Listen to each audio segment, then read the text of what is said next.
हरिश्चंद्र पर विपत्तिया बुआय गई, अकिल छीतराय गई ना।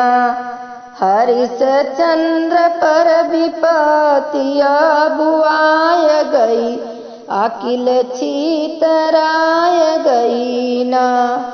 राजा हरिश्चंद्र दानी जग में हुए बड़ा नामी, राजा हरिश्चंद्र दानी जग में हुए बड़ा नामी।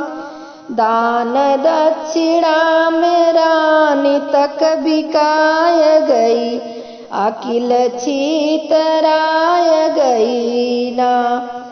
राजा हुए अनाथ बिके डोमों के हाथ, राजा हुए अनाथ बिके डोमों के हाथ। बड़े बेग से विपत्ति घहराय गई, अकिल छीतराय गई ना।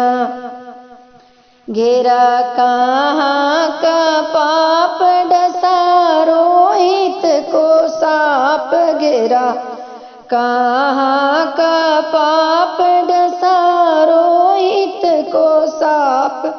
यह देख कर रानी घबराय गई, अकिल छीतराय गई ना।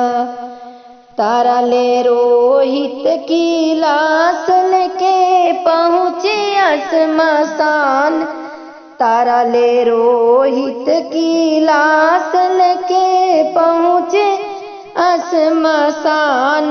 रानी राजा के बात पर आय गई, अकिल छीतराय गई ना।